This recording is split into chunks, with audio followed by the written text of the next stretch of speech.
Good evening. This is the board meeting of the Hollister School District. It is April 22nd, 2025, and we are opening our board meeting at 4:32 p.m. And tonight we have Jan Grist. Trustee Grist is with us this evening. You will notice on our agenda that we had it posted that she would be in a different location, but she was able to join us in person tonight, and we're very happy about that. So, do we have any public comments at this time? No. None? Okay. Alrighty. So, does someone have a roll call? A roll call, that would help, huh? Trustee Toasty, are you here? Here. Thank you. Martinez? Here. And Grist? Here. And I am here. And so there's four of us. Trustee Rios is not with us this evening. Okay, so that will conclude our time for public comments and roll call, and we will make a motion, someone to convene to closed session. I make a motion that we convene to closed session. Go ahead. I'll second. Okay, roll call. Trustee Toasty? Aye. Trustee Martinez? Aye. Trustee Grist? Aye. Trustee O'Connor? Aye. So we will close at 4:34, this time to go to closed session.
Good evening. I'd like to call the meeting back to order. It is April the 22nd, thank you, 2025.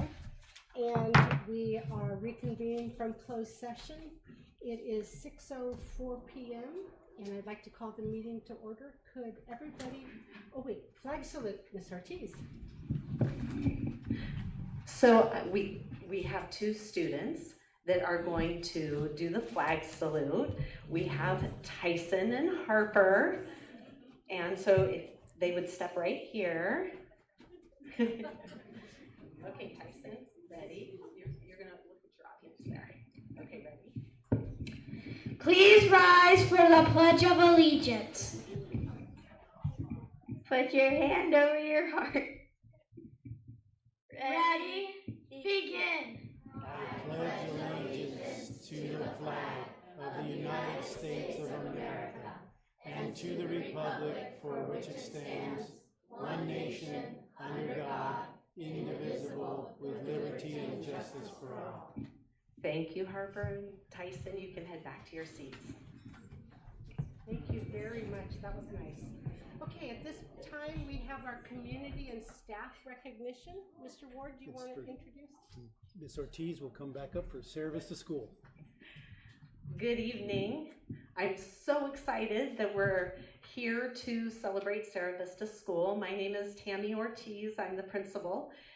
Daniel Romero is our assistant principal, and unfortunately he is unable to attend due to a medical concern. And so tonight we are going to be celebrating staff, parents, and students, because it takes all three to work together to increase students' success. So tonight we're actually going to start with the adults first, and I have a reason for that. So when I start, what will happen is each group of parents that I call up, you'll come up, you'll get your tchotchke, and I'm going to have you stand along the back row. Then when we get to the students will stand in front of the adults. And so adults, if you would just help the kids, look towards the audience and, help them get arranged up there. So we are going to start tonight. Again, I'm going to go through all of the adults, and then I'll say when it's time to give them applause, because I have a lot of people here tonight. So we're going to start with our school site council. Our school site council is kind of like the mini Hollister School Board. It's like the group of adults on our campus that thinks about goals, data, they do walkthroughs, and then they oversee that we are working towards meeting the needs of our students. And so this is a group of parents and staff, and some parents and staff, they're both. So I'm going to start, again, we will clap at the end, with Laura Telez. I don't think she's here tonight, sick child. Vanessa Clower, don't think she was able to come this evening. Mrs. St. John, I know, is not here this evening either. Miss Tracy Mendoza, come on down. And Claudia Hernandez. Claudia is on school site council. Claudia was a parent first, then she became a yard duty, then she became an IA, and now she's a teacher.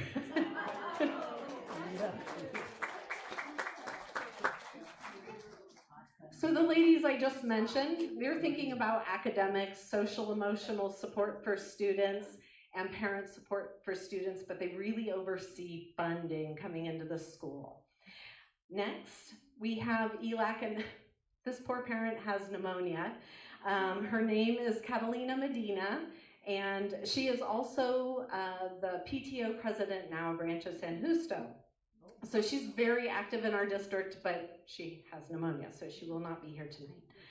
Now comes the rowdy crowd at Sierra Vista, our PTO. This is our parent-teacher organization, and they round out our school site council. They make sure that the kids and families have lots of fun at Sierra Vista. They also make sure Sierra Vista is beautiful and that your kids have the things that they need to succeed if we can't pull it off as a school site.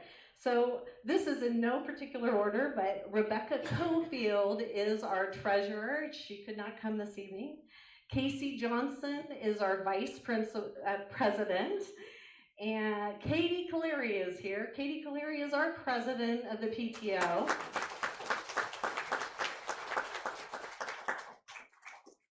Melissa Park is our secretary.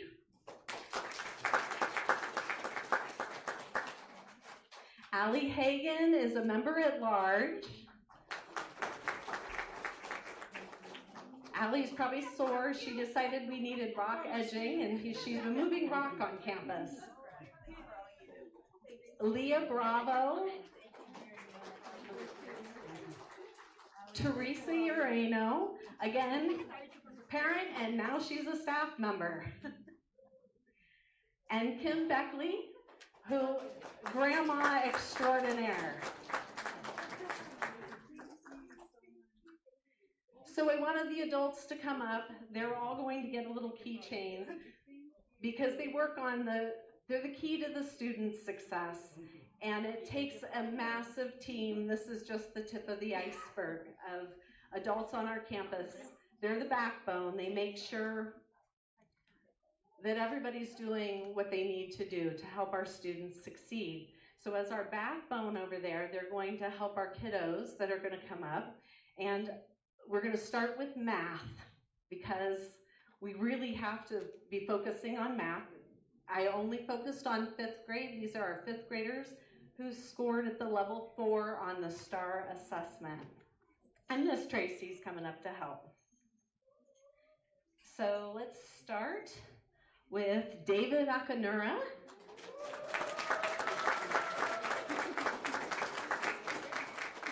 Abigail Bastian. Julia Bell. Tanner Giamelli. Raveline Kaur. Grayson Kimura. Aliana Labdi.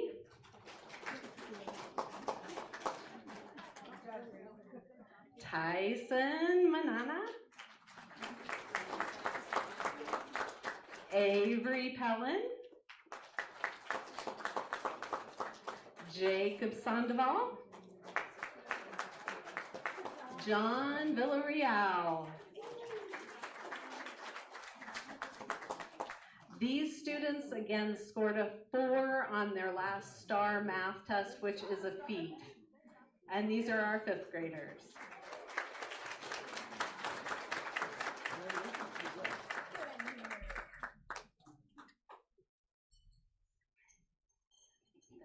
That was it for math. Now we're moving on to our reclassified students.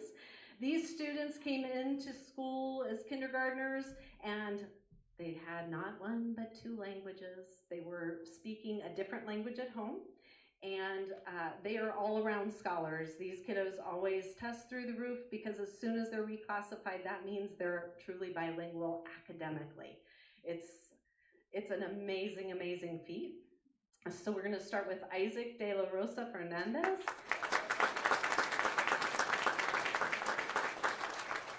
The boy can also throw a football. Anmol Preet Kaur. So those are our 2 students that are reclassified. We're still in the middle of ELAC testing, so we don't know who else is going to reclassify this year. Our next 2 students, I don't believe are here. Oh yes, we're here. So our next 2 students, I gave them a geography award, but it's not really the appropriate award. These students love maps, atlases, bridges, geography. The first student I'm going to call can write 26 alphabets, and that was in kindergarten. Can you name 26 alphabets? Anyway. Also, this gentleman last year in kindergarten was looking at a globe. The teacher had it in there because they could spin it.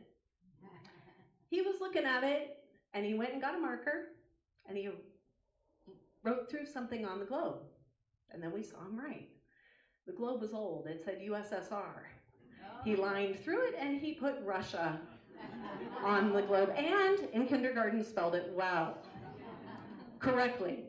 So Aries, come on, Hoko, come on down, Aries. Aries is now a first grader. And we also have Anthony Bell. I don't see Anthony here, but Anthony is Aries' partner in crime. He's a third grader, and the two of them pore over maps several times a week and teach each other all about World War II and maps and other things I don't always understand, but I can look up. Next, so that was the end of our geography award.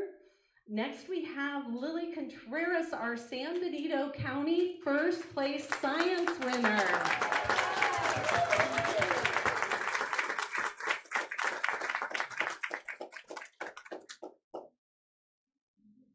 After Lily, we have Paul David Yoshikawa, who was second place in the spelling bee and is headed to state.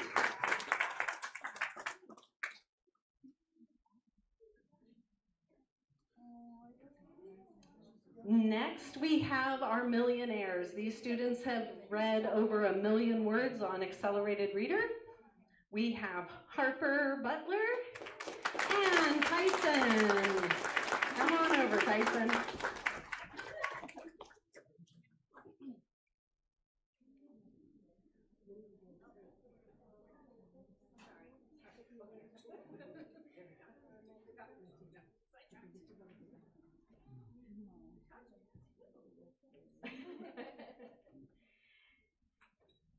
And there are our millionaires.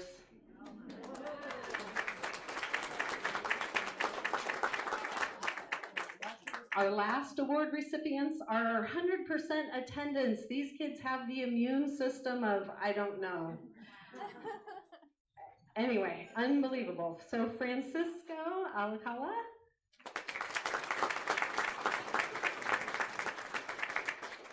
Jada Jimenez. And Graham Taylor.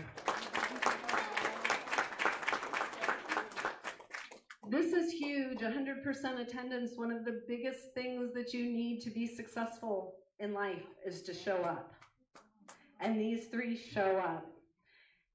So, at this point, let's give a round of applause for our Sierra Vista staff, parents, students. You may come take pictures. And then after your pictures are over, if you meet me outside, I have a couple little other things.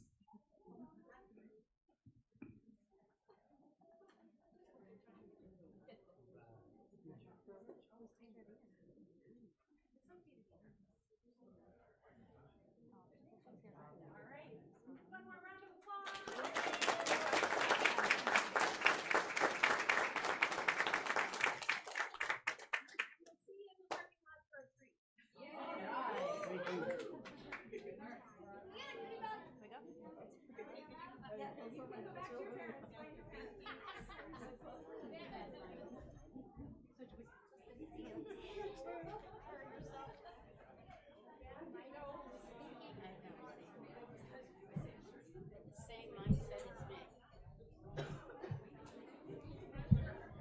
Did you need all your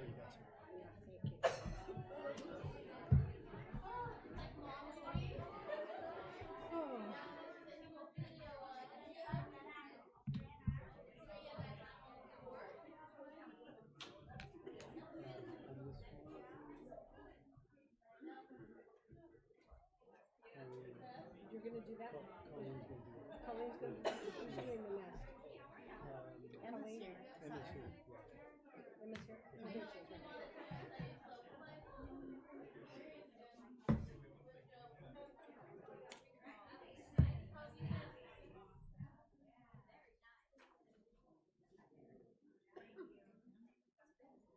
There's somebody bringing the car.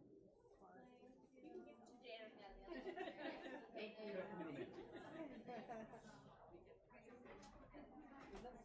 14 days. 14 degree. I read facilities as fajitas. I must be hungry. You should have had some potatoes. Ay, ay, ay, ay. You guys may have to get me through this. Yeah. I don't have any food. Sorry. Okay. I looked at her paper and I read facilities as fajitas.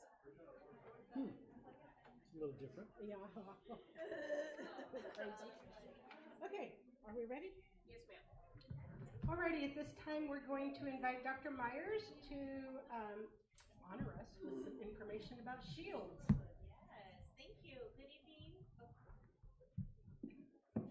Good evening, Board of Trustees and Interim Superintendent Ward. I am here with Principal Kabibi to present finally our comprehensive middle school SHIELDS. We had Rancho San Justo brought theirs, so all of those except for the RSJ Broncos were presented last year. And just wanted to recognize Rancho San Justo, that beautiful shield, amazing. And Ms. Kabibi has the maize shield. Yay. It's really important that we build community and identity within the Hollister School District, so we're delighted that you will allow us to have a shield on your wall for the boardroom, and each school has a correlating, matching shield at their school site. This one was created by our art teacher, our new art teacher, who teaches our 7th and 8th grade art, Miss Marta Soto Grove. And she kind of just took the ideas of the essential ideas of our school and put them together in our shield. This was completely created by our students based on their ideas. This is community, because this is one thing we try to build within our school, and we are a community school, and we're loving that. We love having our community school. We are an AVID and a PBIS school. Our kids love AVID. We're going to be hosting our 6th grade AVID next year, finally. And so we're going to actually do the whole interview process and everything for AVID, so we're excited about that. Hawk Pride is always something we talk about every single day. Every morning we talk about different aspects of Hawk Pride, and we always remind them about that. And they added their social contract on here because that is something that we refer to all the time in conjunction with our PBIS. So we're very proud of our 7th and 8th grade students. Thank you for letting us come and present today. Thank you.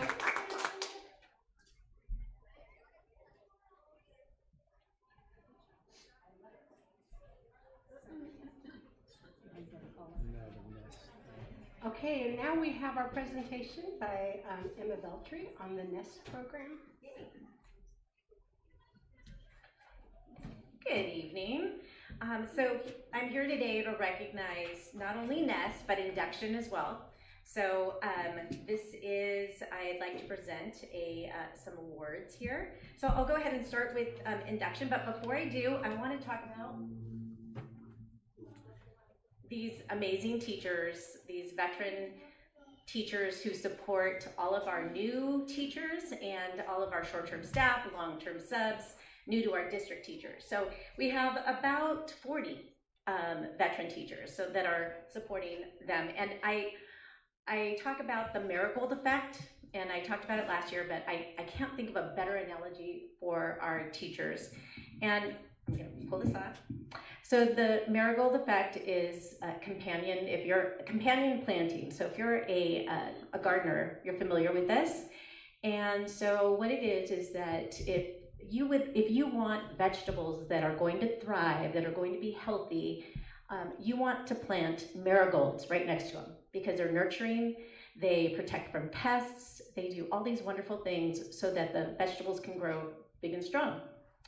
And that is our teachers. They are nurturing, they are encouraging, they help all of our new teachers. They are their person. So we are so happy, we're blessed that we have these amazing induction teachers, induction coaches, NEST providers that work with all of our teachers. So I have some marigold seeds for you and a little plaque that you can put on in your classroom. So thank you so much. I appreciate everything you do. So I'm going to call your name. Not everybody's here, of course, but if you are here, please stay up here so we can recognize you. All right, so I'm going to start with induction, which are those, yes. So I don't think Megan Avery is here, but Megan from Calaveras is one of our induction coaches. Jason Higgins, one of our induction coaches. Christina Larabelle, Kathleen Sampson, Lisa Vela, Jennifer Bales, Maribel de Alba, Elena Hatchett, Lauren Polson, Rosa de la Cruz, thank you, Kathy Luis, Hannah Rodriguez, Barbara Brown, Dominica Torres, sorry, I know. Yeah. Dominica Torres, Lori Marcus, Ray Marie Amansek, Cynthia Nadi, and Layla Clifford. So those are induction teachers. Please stay, because now I'm going to call up our NEST providers. And so they both have different responsibilities, and you will see, because this is the way teachers are, you're going to see that there are common names. So we have quite a few of our induction coaches, which are also NEST providers. So just like that's who we are as teachers. We're helpful, we're nurturing, and we want the best for all of our students. So Leslie Anderson, Cynthia Nadi, Megan Avery, Jennifer Bales, you get two. Yeah, thank you. Kelly Branco, Christine Brannon, Christy Burchard, Layla Clifford, Diana Cortez, Maribel de Alba, Rosa de la Cruz, Rachel Demezio, Courtney Fisher, Corinne Griffin, Demi Hoagman, Matt Hudson, Mary Langstaff, Marissa Mercier, and Hannah Rodriguez.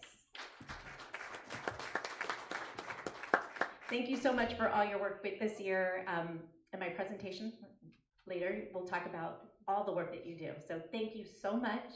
Let's give them a hand. All right, thank you.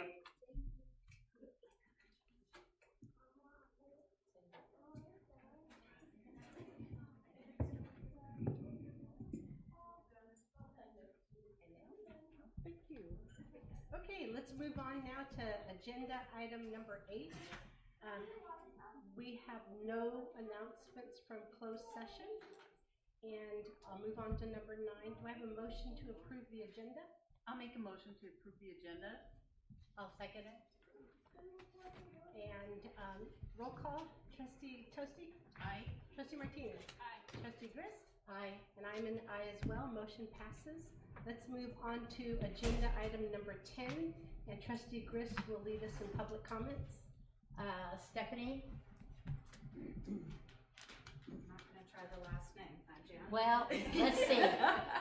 So let's, Valovsky? Silvaslawski, yes. I'm Stephanie Silvaslawski, and I'm a reading intervention TOSA at HDLA. Good evening, Interim Superintendent Ward and members of the school board. I am so excited to be here, and I just want to give you all a big thank you on behalf of our teachers who have benefited this year from the Individual Professional Development Funds, the IPD funds. We want to extend our deepest gratitude for your continued support for teacher growth and learning. Thanks to your commitment, 8 educators from the HDLA site were able to attend the California Association of Bilingual Educators Conference, CABE, in Long Beach. This was an incredible opportunity provided to us with valuable insights into program strategies and best practices for dual language learners. We learned a lot about English language development, Spanish language development classes, and the workshops were very validating to all of the awesome work that we're already doing. We attended sessions about GLAD strategies that were amazing, the science of reading, and other powerful instructional approaches tailored to the unique needs of our bilingual learners. One of the most meaningful aspects of the experience was the time we had to debrief and collaborate with all 10 of us, the 8 teachers and the 2 administrators. We shared ideas, aligned our visions, and discussed how we could continue to elevate our school and support our other educators. Another thing that made the IPD Fund so impactful was that it allowed teachers to pursue professional learning that was personalized to their areas of need and interest. For example, one of the teachers used the funds to complete the IMSE training, which is what I'd like to do sometime soon. But this is about a science of reading, and this was a first grade teacher, and through everything she learned, she's applying them in her first grade class. The students are thriving, and it's really reflected in their daily reading, their CBM scores, and their PAF progress. Another teacher that I spoke to reflected every school in our district has different needs, and our trainings should be streamlined to meet those needs. It was valuable for her to attend conferences that specifically address the needs of her students. One of our other colleagues got to experience the Get Your Teaching On conference. She said it was a wonderful opportunity. She left feeling recharged and validated. She said she wouldn't have been able to attend this if the funding hadn't been provided. She brought back engaging strategies and fun student-centered games for her classroom.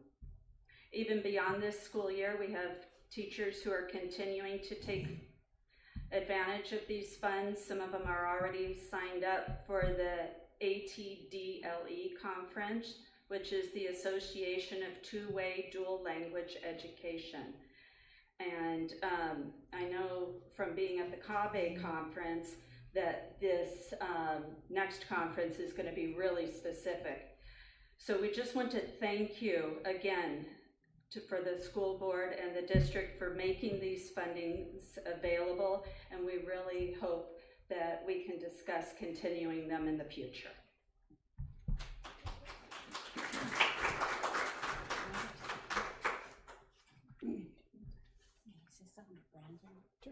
Brandon? Yeah, the timer. The timer? Yeah, he's got it. Suzanne Howard?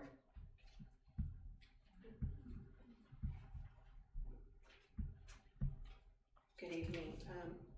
My name is Suzanne Howard, and I've been an educator in a neighboring district for over 30 years. And I'm speaking to you tonight as a concerned citizen and a resident of your district. You may know that there have been ongoing negotiations between San Benito County and the City of Hollister about fire protection. These negotiations are not going well. And I'm concerned that the back and forth our elected representatives are, in this back and forth, they're not considering our students. There may be a reduction in firefighting personnel and resources depending on what these entities do or do not agree on. What's on the table right now is a reduction that may result in only 2 personnel working on an engine or a truck when they arrive at a scene. And at that time, they are not allowed to go inside a building until more people come. I'm not asking you to take sides, but to join me and make it known to all of these representatives that you expect them to consider what it would take to protect and or evacuate a school and the neighboring homes with reduced resources. Please speak out on behalf of the children that you represent. Thank you.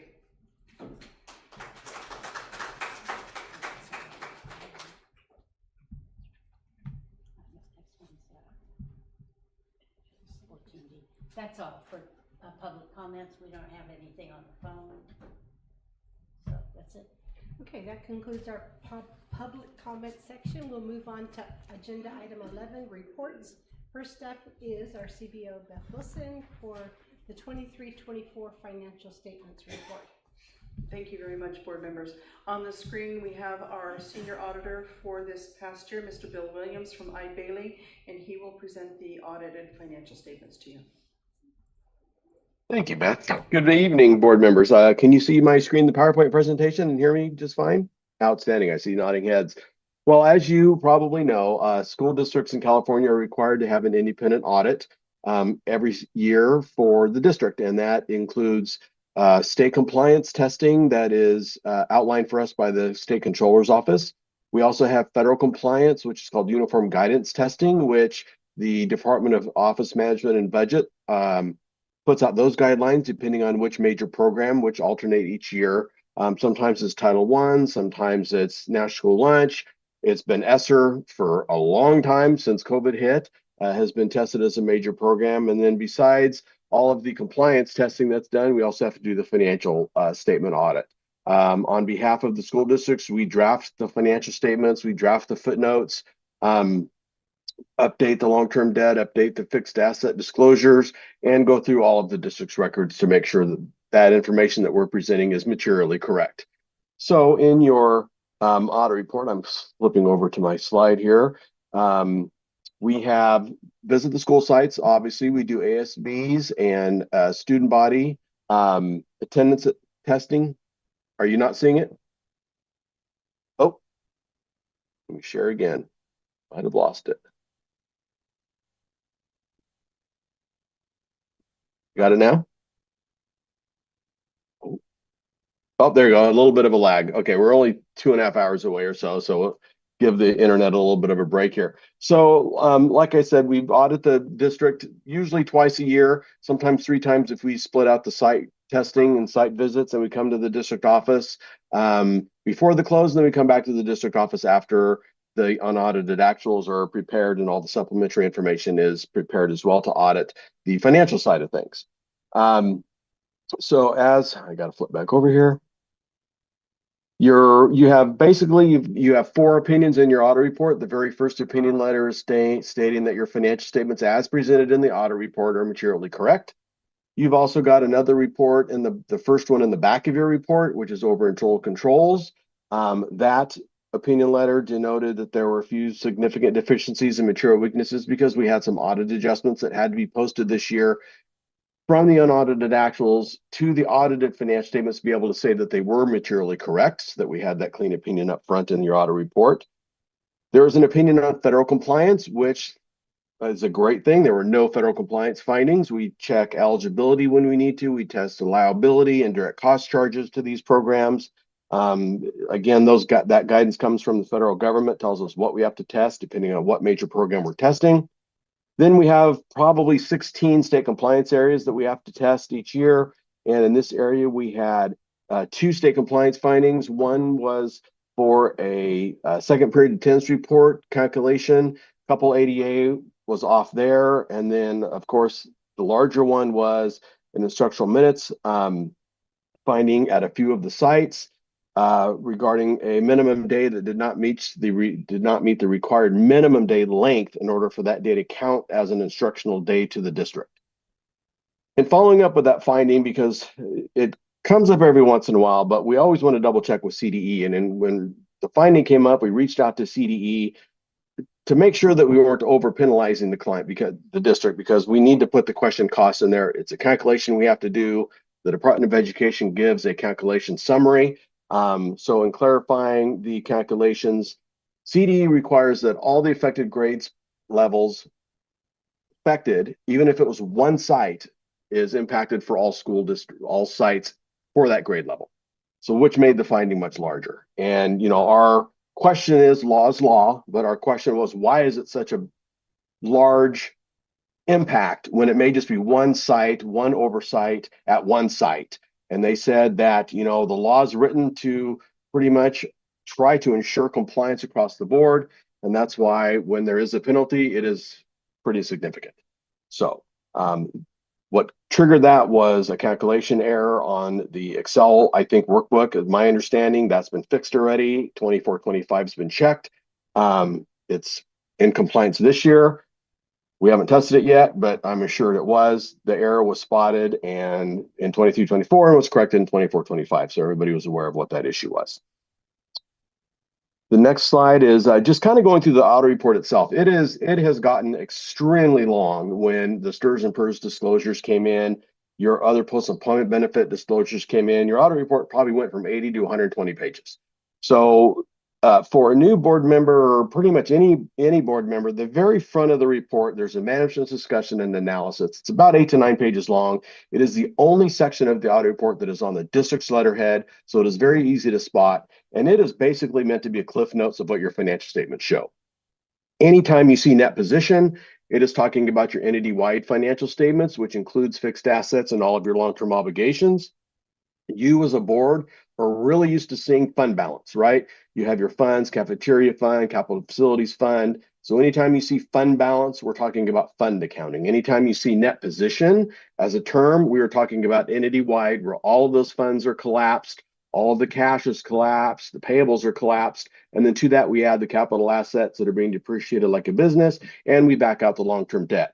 Bonds, leases, any subscription-based IT arrangements. OPEB is a big one, and the net pension liability, which I'll get to in a minute, is the largest one besides the bonds probably.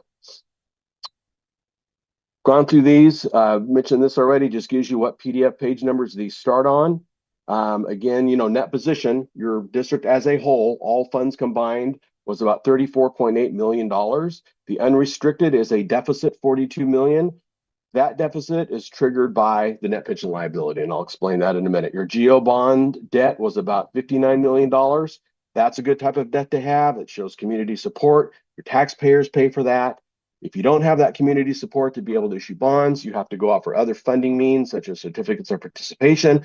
Those are funded by operating revenue. So those come out of the general fund. So that's something you really want to try and avoid. And it's great that the district, I don't believe from memory, has had an issue passing a bond when one is needed.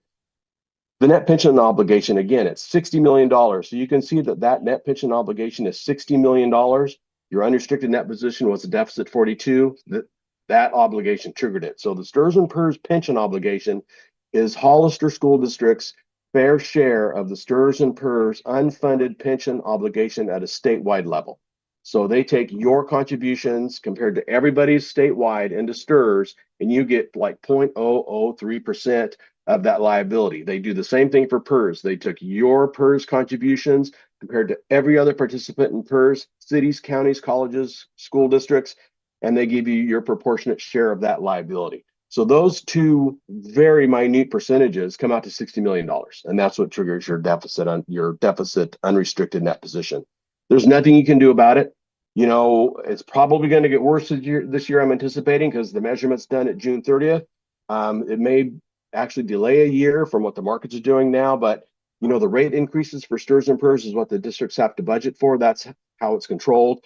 Otherwise, there's nothing you can do about it. It depends on how the markets are doing, how the contributions are doing, what the payouts are doing. It's just an actuarial determination of what that unfunded liability is. So the general fund was pretty flat and decreased about $500,000 to about $30 million. Almost $21 million of that is restricted. Those are restricted grants. Your available reserves was right at 3%. However, you as a board have committed additional reserves of $4.8 million, which is great. We don't like seeing anybody at 3%, so that additional reserve that you've set up is what auditors like to see. Your ADA is going up, which is a very good thing. A lot of districts, that's not happening. And really, that's all there was. So, the audit took a little bit of time, but it's hard. It's hard to get the information to us because it's a lot of information, and it's more information than it's been even over the last 5 years. And, when a key position is gone for 6 months, it's really difficult, especially when that position's gone during the close, which I'm sure led to some of the audit adjustments we found. And just the gathering of information. I mean, it comes from school sites, it comes from other departments, it comes from, some obviously comes from fiscal, but when there's a vacancy that is kind of, for complicating reasons, left vacant for a while, it's especially during closing, it's quite the impact. You know, it's that time where it's interim reporting or it's budgets, the worst time to have a key vacancy in fiscal. So we will work to make sure it doesn't happen again. The minute we find an issue, we bring it up to Beth. She follows up with everyone to determine if we're right or wrong, or if we have all the information, or if we miss something. We hope we do. We don't like writing findings. We have to be independent.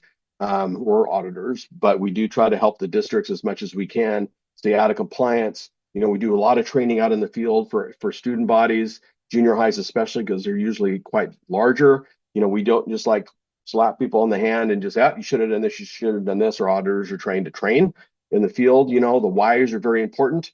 Do what you do, and here's why, because if you don't tell them why, they don't understand it, then it's not done right again. So we try to avoid that as much as possible, but we do a very thorough audit. We have a very experienced audit team. 80% of our staff of 12 have been here 15 plus years. I've been here almost 34 years doing K-12 audits. Solely our office, that's all we do. So there's a lot of expertise in our office, and Beth knows that. She's worked with us at a few other districts as well. The county is well aware of that as well and comes to us. So we're, as much as consultants, without charging. Typically, we try not to charge the fees for, you know, a half-hour question, but if something gets pretty in-depth, then, you know, we do have to charge for that. We do have a school business services division that does come in and provide training, second set of eyes on budget, interim reports, anything like that, vacancies. You know, if Lord forbid Beth leaves and you're stuck without anybody, we have people that are able to come in and fill those spots. Retired CBOs, CFOs, people that just wanted to leave the industry and come to work for us. They're mainly down south, but now a lot of things can be done remote, so it helps a lot. But we do want to really thank the school sites as well. You know, they sometimes get forgotten, but we're out there bugging them sometimes too. You know, we're taking a part of their day for attendance testing, having them pull reports for us and whatnot. But we just want to also thank them as much as the business office for getting the audit done, and we're moving on to 24-25 as fast as we can.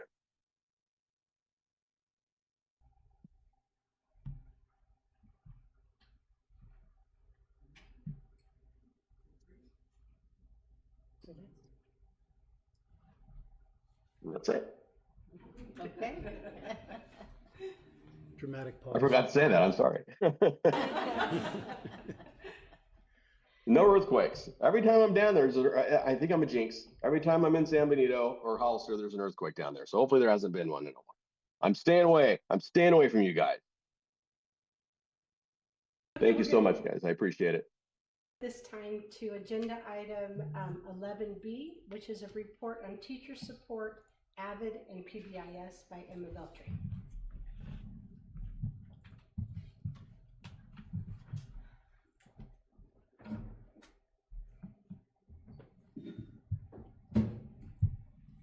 All right. Good evening. My name is Emma Veltri. I'm back again here, and I'm really happy tonight to be here and share with you where we're at and where we're going with our teacher support, PBIS, AVID here at Hollister School District. And the work that we do, it's really an example of collaboration and growth and opportunity and voice. So you'll be hearing that theme throughout this presentation. I think of the initiatives that I lead, and I think about teacher support as being that base, that foundation of my triangle, and that includes induction and nest. So we'll talk about that first. So sorry about that, the font is a little small there, but just to give you an idea, just a reminder, so induction is a 2-year program for teachers that are newly credentialed. They have their preliminary credential. This is a state requirement. And we have our program is provided by San Benito County Office of Education. So it's a local, they're local, so that's great that we have that opportunity for our teachers. Our coaches are our district coaches, and they are full-time teachers, and this is their stipend position that they support. Then we have 40 teachers that are 42 teachers that are in induction right now, and they're either in their first or second year. We have 18 coaches that support them. And really just what they're doing is they do They really do a lot with our teachers. They goal set around the California standards for the teaching profession. They provide them with, they actually guide them through their inquiry, engage in the inquiry with them, and then help them with reflection on what they're learning. So, and of course, then they provide support and guidance. One thing that I wanted to remind you is that the spring colloquium is happening May 15th. It's at the Veterans Memorial Building, and what a great opportunity to go. And I don't know if you've ever been, but our teachers present their inquiries, and they kind of do it like they all set up in the Veterans Memorial Hall, and it's kind of like a science fair style. You walk around and they'll tell you about what they're doing. So you come away with just an amazing sense of the hard work that our teachers are doing for our students. So if you have an opportunity to join them, I know that the county was going to send out invitations to y'all. What time is it? It's from 4 to 6. Yes, on the 15th. All right, so here's the other program that we have, which is NEST. And NEST came about, it stands for New Educator Support Teacher. This is the second year of this program, and it came about with that need of teachers needing support outside of induction. And this was addressing our short-term staff, our long-term substitute, and teachers that are new to our district. So this program we have 19 support providers, so 19 teachers. So they are all at these school sites. Some sites have multiple providers at the site. We have between 40 and 43 teachers that are being supported with this program, and our numbers vary because of course, they're long-term subs or short-term staff, so our numbers vary on that. And since I would say September to March, we have 728 documented communications with those teachers, check-ins, weekly check-ins. And as I read through the collaborative logs, you can see that the questions and the comments and the conversations have been about classroom management and testing, getting ready for testing, and just daily duties and advice. So very helpful and very knowledgeable our teachers are with our mentees. So we did a mid-year survey because we're always trying to get feedback on how the program is doing, what is effective. And it was really interesting to see what our teachers said about the mentees and the program in itself. One of the things they talked about was the quality of mentorship, that they really appreciated having veteran teachers on site that they can just walk over and talk to. So that was one big plus for them. Another thing they talked about was that communication, those regular check-ins with the teachers, that they did get those weekly emails or meetings with them, and they really did appreciate that it was just on the spot. They appreciate the resources that we provide for them, that their mentors provide, and that I provide for them, the month at a glance that our Ed Services provides for them. They also talked about confidence building and how working with these their mentors, getting feedback from them, getting that reassurance really built their confidence in the classroom. So I felt that was really important, so they're getting that feedback and collaboration. So one of the things that we talked about is how we support our new teachers, and that is through professional development. So we do our new teacher orientation, and it's getting bigger and bigger every year. So I'm really excited. Our next one will be August 1st, so starting really early this year. And then we also have provided substitute orientations. We've done 3 this year, so that has been very successful in just preparing our substitutes for the classroom. And of course, we will continue that for the following year. We did a series, a professional development series on classroom management, and that was done I had 3 nights where we did classroom management. It was based on the Tier 1 strategies to support our teachers, and we had such a great turnout. It was wonderful. And then we also, just to support our AVID sites, and it was open to all of our teachers, we've been doing note-taking strategies, how to connect note-taking to just really to the learning and building that memory. So that was a great professional development that we offered a few times for our teachers. The other part of teacher support are those digital resources that we offer, Classroom, a Google Classroom, and then the month at a glance, and it's new and improved. So I'm excited about that.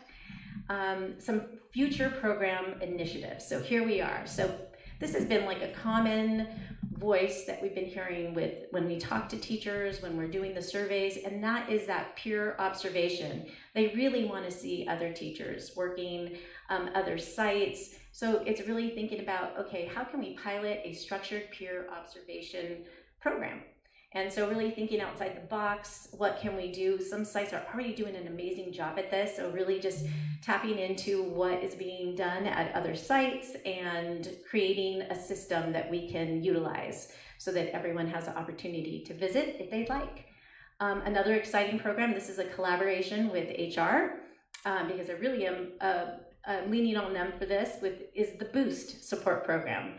And the Boost support program is building opportunities and offering support for team members, for teams. So it's really our classified NEST program that will be starting in the fall. So we're going to start with our IAs and our paras, and our new custodial staff. So this is where we're going to start with the program and see where it goes. And so it's still, we plan to implement it in the fall. So we're excited about that growth. And just this piece about collaboration, really working with HR, with NEST and Boost, and with the substitute orientation. So that's a piece of what I do as well, just collaboration with our other departments.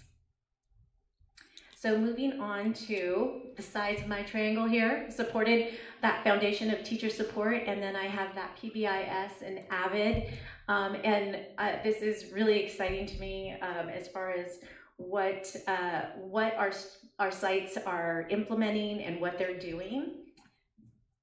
So when we talk about PBIS, we talk about MTSS, so multi-tiered systems of support. And PBIS stands for Positive Behavior Interventions and Support. And when we look at that whole child, we're talking about that behavior piece of our MTSS interwoven circles that we have. And it also, of course, goes into that social emotional piece, but this is really what we are looking at as in our sites. And when we look at this, what it is, we have full, let me see, I lost my thing. So when we look at this, we're looking at what PBIS is. So it's really identifying those behavior expectations that we have at a site and teaching those behavior expectations to everyone, and then just monitoring those expectations, acknowledging those expectations in a positive way, and then looking at the data to inform your decisions. That's the big piece, and that's the equity piece. We're looking at what populations, where is this happening? And so it's really exciting to see our schools come on board with this. And when we look at who's implementing, we have, of course, we have full implementation of Sierra Vista, Ladling, HDLA, Rancho Santana. We have continued implementation with Rancho San Justo and Mays. And I'm excited that ROH is now exploring with PBIS, and they're going to be sending a team in October to the conference. So, and then when we look, like Sunny Slope has school-wide expectations posted, so we're all in it in different levels of implementation. So we take this collaborative approach to behavior support. We have our Ed Services team that we developed that professional development with. We've been working with our special ed department. So when we look at our tier 1 supports, just really looking at their expertise, how do we involve our SPED department in that? One of the things that we came away with is our new and improved month at a glance. We have an inclusion portion now for all of our, that goes out monthly to all our new teachers. And not only that, we are expanding our offerings for professional development next year to include So it's going to be an Ed and SPED Unite professional development. So we're just working on how do we provide this menu to our sites, and it's usually done during staff meeting. So it's great. So we've been working on that. And then we started our collaboration with that last year with the Cal Hope grant with the county office, and that really started the momentum with PBIS because we had that cohort going, and we were able to meet as a group. So I want to continue that momentum that we started with the county, because you know, as you know, many of our sites were recognized as silver schools, and right now a lot of them are in the process of applying for a recognition again for this year because they've really moved along on that. When I think about the implementation piece of it, what I really want to do is just monitor that progress with them and really create a system in which all of our sites can network, collaborate, and get ideas from each other. So one of the things that we've done is we've done a road show where I've gone to the sites, and I have done a tier 1 professional development with most of our sites, like 80% of our sites. And we've talked about those tier 1 strategies, those relationship strategies, those proactive strategies, reactive strategies, and then the expansion with SPED will happen in the fall for that. Our PBIS Roadshow, I always take feedback afterwards. I have a little QR code and I ask them, okay, was this relevant? Are you going to use this information? So school coverage, it's been about 80%. I still have 2 schools that I need to address, and that will be in August. As far as being relevant and helpful to them and in line with their goals, it's 4.8 out of 5 stars. And then the resource types, the resources is 4. And the comments say, we need more time, we want to dig deeper. So that's a good thing. So I'm excited to continue that. Moving forward with PBIS. So of course, supporting those sites with recognition, continuing the momentum that we started with Cal Hope. Peer observation, again, that's been a theme. We want to show our best practices at our school sites, and every site is doing something amazing, and we want to share that. So what will that look like? We're still yet to be determined. Team development, of course, R.O. Hardin. And the one thing I'm really excited about is just that network building, showcasing the strengths and facilitating cross-site sharing, like really thinking about, can we use this AVID showcase model for PBIS? So I think that would be fun to showcase our sites with all the wonderful things that they're doing.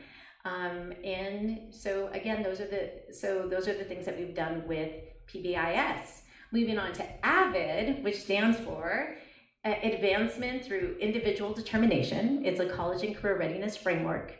And so we have been working on that with our implementation process. So we have 43 teachers and administrators from 7 schools that will be attending the Summer Institute this summer, so getting trained in those AVID strategies.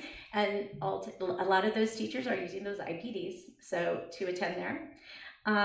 So what our goal is that we want to support these teachers that are attending the Summer Institute. We want to build that teacher capacity at our sites. We want to keep this momentum going of our AVID momentum that's happening, because we have sites going to showcases and seeing amazing schools that are utilizing the AVID. They come back and they are jazzed. They really want to implement it at their sites. So how do we continue this? Well, we want to build our teacher capacity.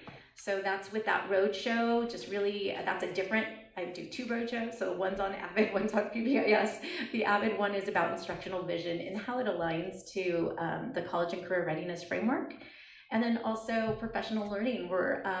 We are offering a professional learning on May 6th and May 8th. And then we've been, of course, doing that note-taking focus. I'll talk about that professional learning in just a little bit. So we have school-wide implementation happening at R.O. Hardin, at HDLA, at Sierra Vista, and Rancho Santana. And then, of course, our middle schools have had electives for some time. So they're just really dipping their toe in this year so that we can really dive in next year. That's what I keep telling them, that we're going to dive in, because we will have enough teachers that have been trained that they'll goal set, that we will have a plan in place for them to continue that momentum. One of the exciting things that we've been doing is we've been working with it's kind of a grassroots collaboration that we have going with Aroma San Juan and Hollister High School and North County Spring Grove. So we meet, they're all Avid sites, all Avid schools. So we've met over the summer, we've goal set together. Most of our schools feed into the high school, so we really want to support what they're doing. And so that's been really exciting. So one of the things is this building teacher capacity workshop that we'll do on the 6th and the 8th. We will train teachers to be trainers, and then they will support their sites with the Avid strategy. So we build this cadre of teachers, training teachers, which I think will really move it forward quickly. So excited about that. Again, it's collectively and collaboratively, we are strengthening our educational community through Avid, PBIS, and teacher support. So thank you for your time. And do you have any questions for me? Actually, I do. I was touring Rancho Santana, and I happened to walk through with Mrs. Mailer, one of the classrooms, and they were in the middle of their Avid. I was so impressed. Yeah. One of the students handed me her notebook, and it was so legible, so neat. I was shocked. I was actually shocked. And one of the things that I especially liked was she was telling me about the pros and the cons. And I think that's very important for a student to be able to realize that there are pros and cons, and to look at every situation like that. And I think that this program is not only going to be for college readiness, but for high school readiness. Right. I remember when the high school had it, and I'm so impressed that the teacher there was Leslie Reyes. I don't know if she's 6th grade. She's 6th grade, yes. Grade? So if they have that level at 6th grade, do they still then have it at 7th and 8th also? Right, so we're looking at vertical alignment. So what we want it school-wide, that's what we're shooting for. So we're looking at what would a kindergartner, so there's that organization piece, that notebook, taking notes, and those study skills. So then what would that look like in kindergarten? What that might look like, just a picture and the letter, and you have that. Then what does that look like in 1st grade and all the way to 8th grade? And so it's based on the framework, which is it's Wicker, and it's like writing, inquiry, collaboration, organization, and reading. So those are the elements that are emphasized in that framework. So I'm really excited that the sites and our Rancho Santana is sending a group as well, and they have time to collaborate afterwards and goal set. We've gone to a couple of showcase schools that have shared their vertical alignment with us, so they have a place to start. And so we're really excited where this is going to go. Is it a school choice whether they want to be in that program or not? It is a school choice. I mean, there is a cost involved, but it does give you so many benefits. Thank you. It's a great program. Yes, it is. Yeah. Well, I think that one of the things that we tried this a long time ago. We didn't have the money. And now that we have allocated, there's a silver lining in the you can't suspend for defiance. This is one of the silver linings. It's because it made we had to look differently at how we're going to handle children. And with the PBIS and the Avid coming together like this, it made us, okay, we have to work a little differently. Right. And this has been the silver lining of this. And it's just a total benefit for the children and for the whole classroom atmosphere. It increases the learning for everyone. Right. It just creates that positive climate that you're looking for. Yep, absolutely. It's a good thing. Thank you. Thank you. Thank you very much. Alrighty, let's move on now to agenda item 11C, which is a report on extended learning in migrant programs by Dr. Colleen Myers. Good evening. I don't know about you, but I'm pretty exhausted after Emma's presentation. She's a busy person, and so grateful for all that she does for our staff, certificated and classified. So, all right, Jill Cameron couldn't make it this evening, so you get me for the ELOP and Migrant Ed presentation. This is just a synopsis of year to date for these two programs and future planning. So we're going to go over the ELOP program, the survey results that we've collected, summer plans, migrant survey results, and migrant programming. Current ELOP, this is our Extended Learning Opportunities Plan that we offer to all of UPPs. This is our requirement for this grant. We need to invite or have the opportunity for all unduplicated students to participate in ELOP program. This is basically our after-school program. At some schools we have before-school program. Together we have our current enrollment at the time of this presentation is 5,909. We're almost 6,000 students. It's amazing, amazing. We take the UPP, which is any student who is an English learner, socioeconomically disadvantaged, and or a foster youth. So it's unduplicated. So if they're all three, they count as one. If they're English learner, they just count as one. So it's unduplicated. We have 3,757 students that are qualified for UPP. That's 64%. And fun fact, because you know I like the LCAP, this is also how our LCAP is funded. So when this percentage goes up, so does our LCAP funding. So 64% to date is our UPP percentage, and then currently taking advantage of the ELOP program is 773. We've been right around 800 for a couple years now. We have had some challenges with staffing. Our providers struggle to staff, but we're already being proactive, so hopefully next year we can expand. We'd like to expand by 10 to 20% participation.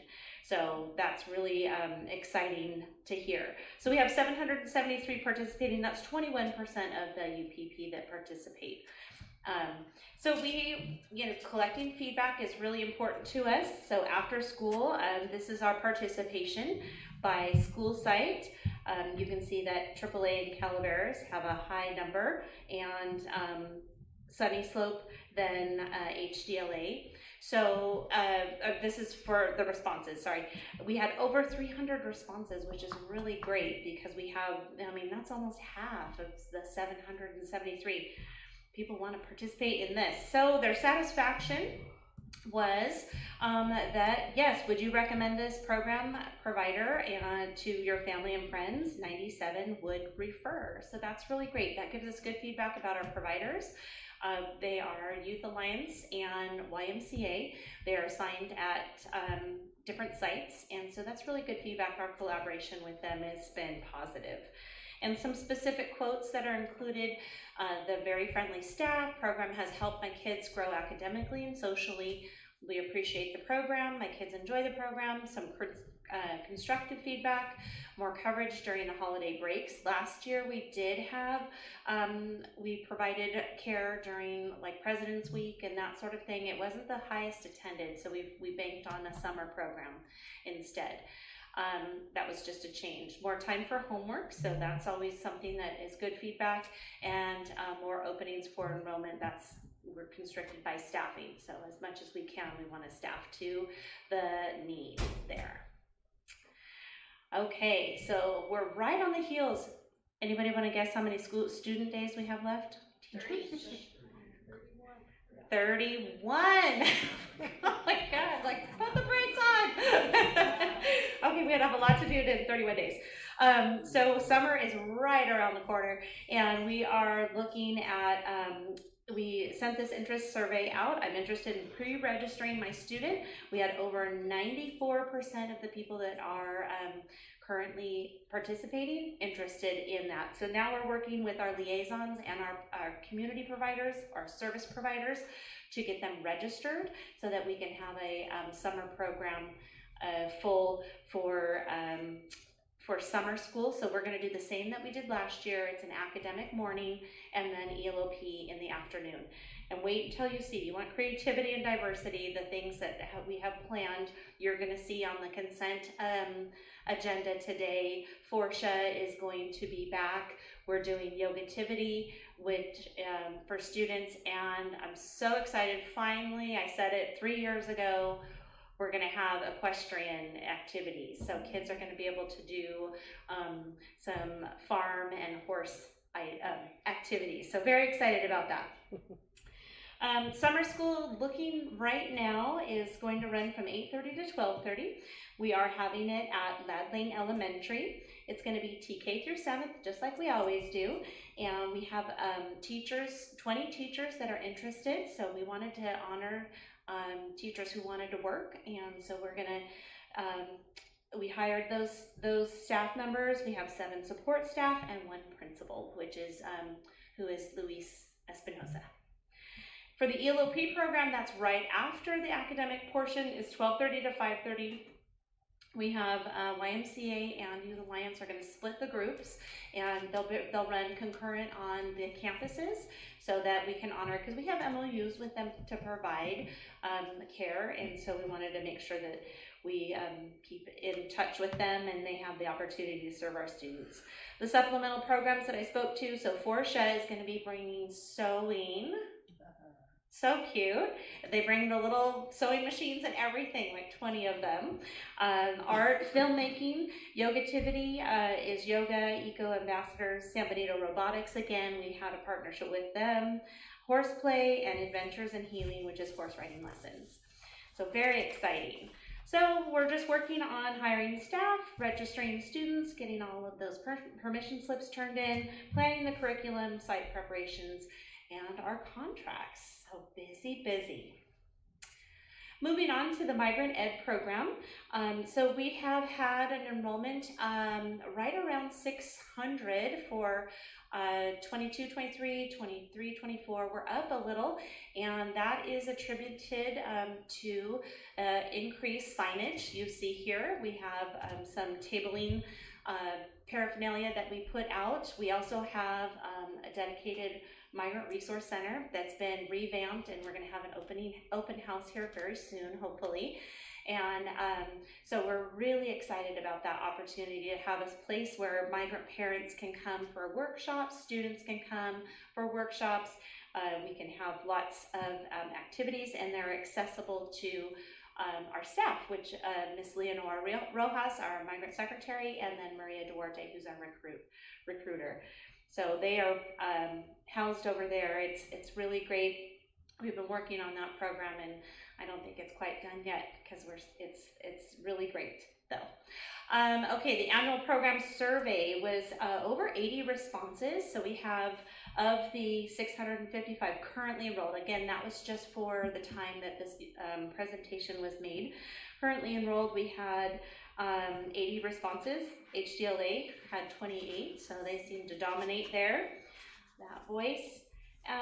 But we had questions, do you know what services are available? This is always really helpful for us to understand. Are we getting the message out to parents? Are we addressing the needs of the community? Are they aware of the program, the services that are available to them?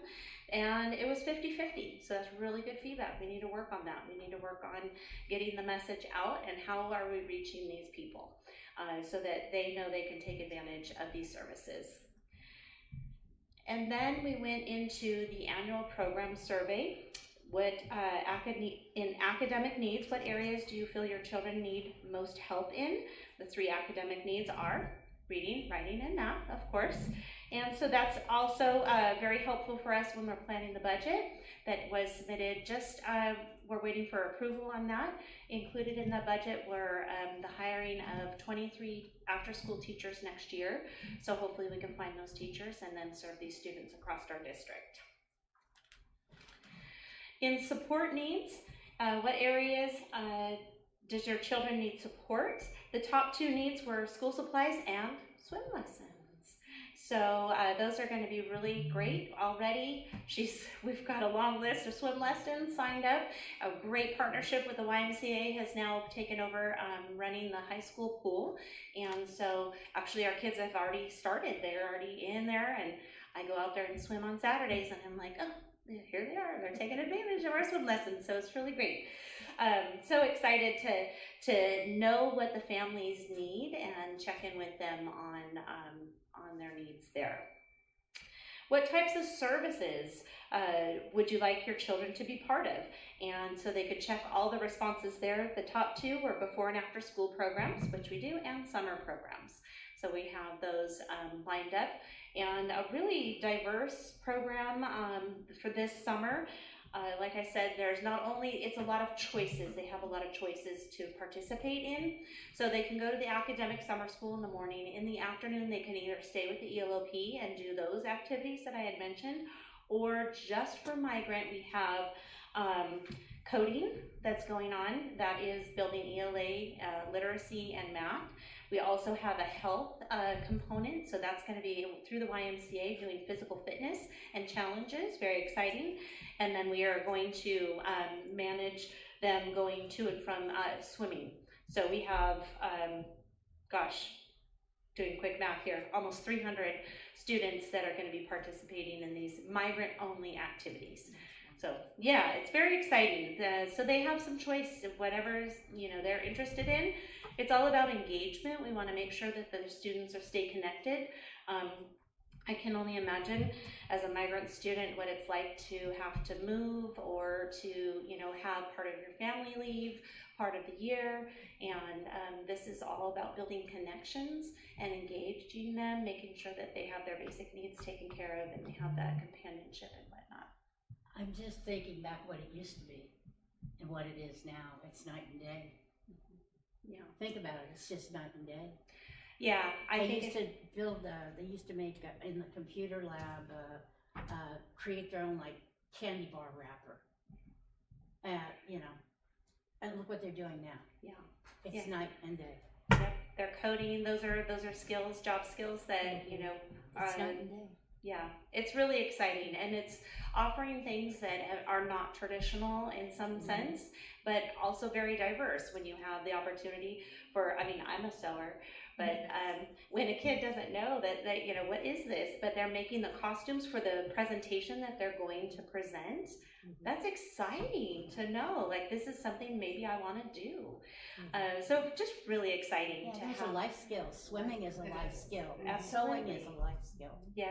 Yep. Very excited about it.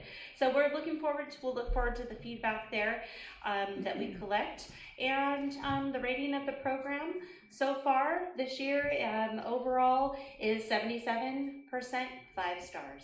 So that's great. We're hitting the mark. Always asking. We have amazing liaisons that have really great relationships with our families.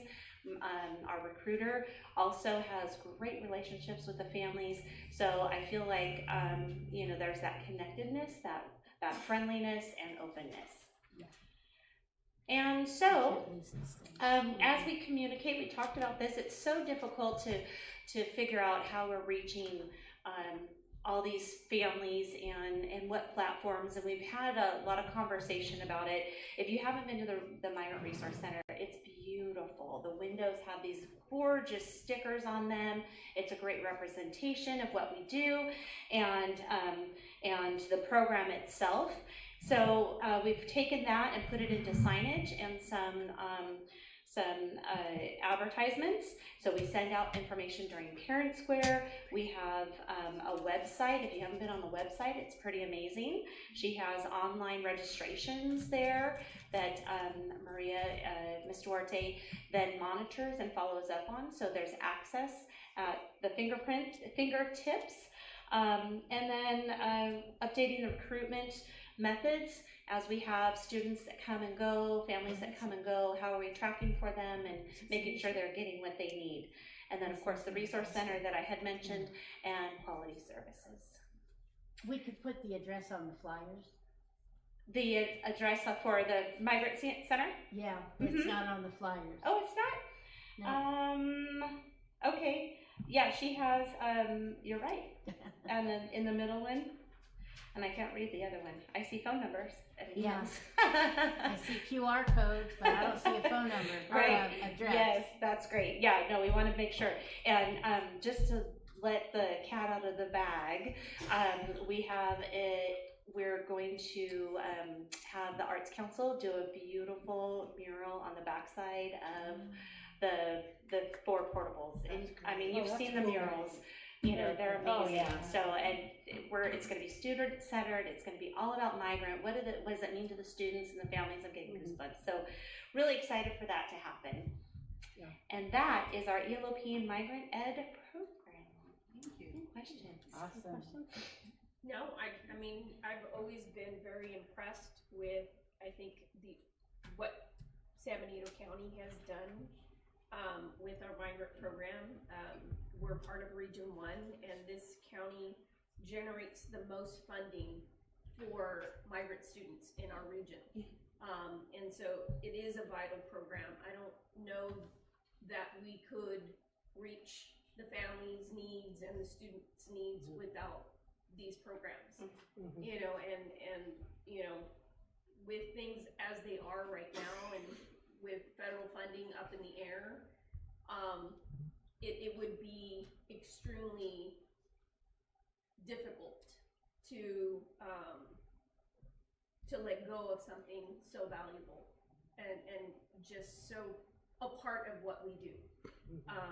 And so I'm just, you know, and it is a supplemental program.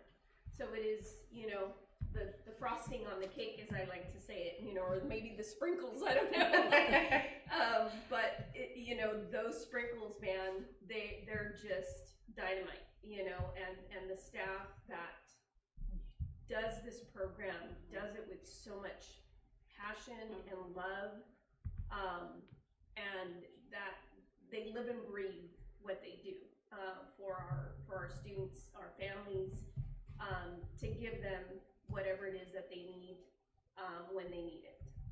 But I can look at it at the flip side, and this is the building blocks, because we are giving life skills, and with these building blocks, and that's why we have to keep this program, and we really should probably be publicizing it quite as much as possible, because it's going to be public opinion that's going to keep the funding. And what we're doing, we should be, you know, taking pictures, getting it in Bonito Link, these kinds of things, so that it is publicized what these children are learning, because this is such an important development for their in their adulthood. These are skills that they are going to gain. And so I don't look at it as sprinkles, I look at it as building blocks that have sprinkles. It's the cupcake wrapper and the sprinkles all There together. you go. Yes, I totally agree, Jan. I think there was an article that was written about the STEM night that Ms. Cameron hosted. There were nearly 100 people, migrant families and students that attended, and they did, I mean, it was just amazing. Standing room, you know, only kind of thing. So Right. I agree. I think getting the message out and sharing this good news, because that's how we can then recruit. And I don't want to skip over or marginalize the preschool too, the work there that they are doing. We're one of the last few preschools in the state for migrant. And man, our teachers, our staff over there, they do such a great job. And so we're really looking at how we can support them. Well, this is community. This is all about community, and it's our community. And if it is so important and so valuable that because it's only going to help all of us. Absolutely. Well said. Good job. Thank you. Thank you. Thank you. Okay. Now we need to move on to, oh goodness, I lost my page. Consent items. I would like to make a motion that we accept consent items A through L. A second. Roll call vote. Kathy, Aye. Trustee Martinez? Aye. Trustee Grist? Aye. And I'm an aye as well. Motion carries. And let's move on now to agenda item 13, approval of regular board meeting minutes, March 25th, 2025. Do I have a motion? I make a motion that we approve the regular board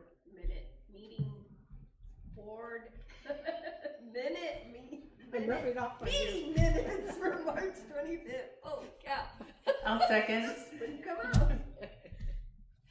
Okay, roll call vote.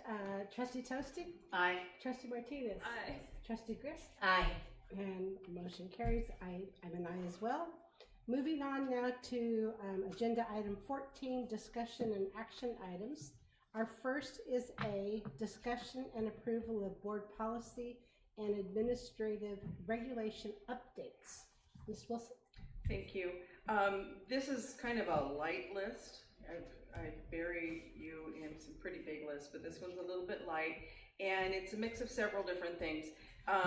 The AR 3230.1 is a new administrative regulation, and it was requested by our federal program monitoring, which we finished up right before spring break, or for the most part finished up right before spring break and have cleared everything.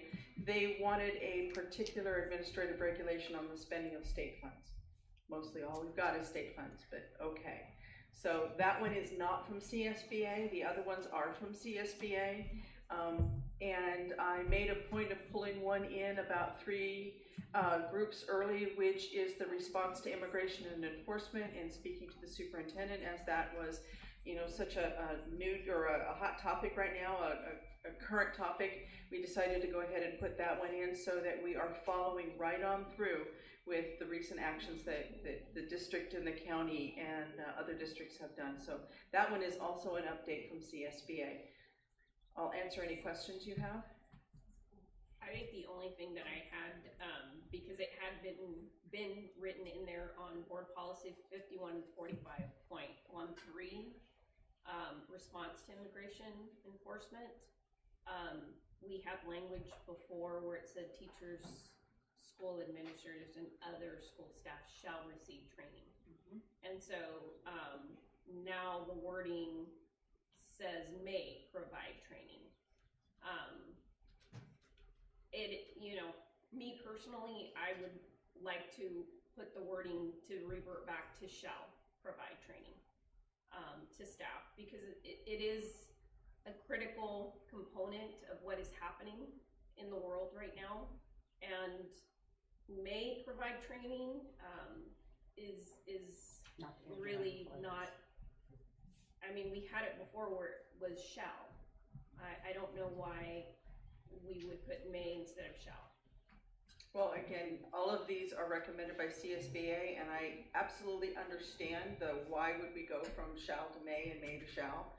I can't answer that question any more than I can answer the question of why they put certain things in a paragraph and then they take them out of here and they put them over here rather than here. But that's what they do. So it's your board policy. I think we should go back to shall. I do too. Fine. Now, do you know, it was changed by CSBA? Yes, the changes that are in this administrative reg, the only one that is not from CSBA is the 3230 that I mentioned at the beginning. And all the rest of these. Was it shall before? Because that's what's crossed off. So as you read these, the underline is what's been added and the cross off is what was there already and has been taken out. I have to, I make a motion that we change it from may back to shall. I second. Okay, roll call vote. Trustee Toasty? Aye. Trustee Martinez? Aye. Trustee Grist? Aye. And I'm an aye as well. Thank you. So that's approval of all of the board. Yes.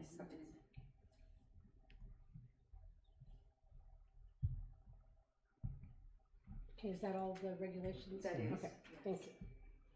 I just have the next ones I've figured out. Oh, okay. You're just standing there, huh? Okay. It's a nice place to stand.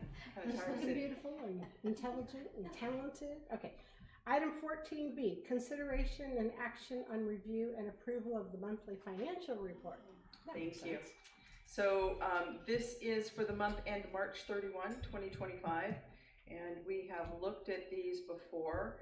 I will point out that this one does include the negotiated agreement with HESTA, but not CSEA, because that took a little bit longer. We've only just resynced position control for that within this month. And the item that is coming up later on the agenda is also not reflected in here. But the HESTA agreement has been updated in position control. So as we look at expenses, pretty much for salaries and benefits, we're 71%, 72% or so of the budget used in unrestricted. The books and services, we spend more of those at the very beginning of the year. We have a big push. You'll see that the percentages look out of whack for where we are in the year, and now things are slowly coming to the end of the year. This report only shows what we're actually writing checks for. It does not include all of the work that was done by sites and departments in order to get their year-end requisitions in by the deadline, which was a Friday right before spring break. So that's not in there, but as we start paying those bills, we get whatever those items are, we pay those bills, those will start to use up what's left there. So when it comes to the books and supplies and services and other, it tends to look like we spend a bunch and then it sort of slows down, and then we'll spend a bunch and then we'll come to the end of the year. So I think this is pretty well normal. Indirect really doesn't get recorded until we go through year-end closing, and we do all of our categoricals and wrap those up and charge the indirect that we can, and then that money will come back in. So that one shows like it's just way out of whack. Our indirect is really only based on the actual expenditures of categorical programs, and as a reminder, we will charge every categorical program where it's allowed the indirect. Let's see, anything else in here?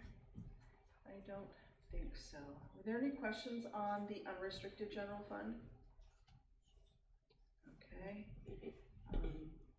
Balance sheet items and then fund balance. The fund balance looks pretty much like it looked when we did second interim.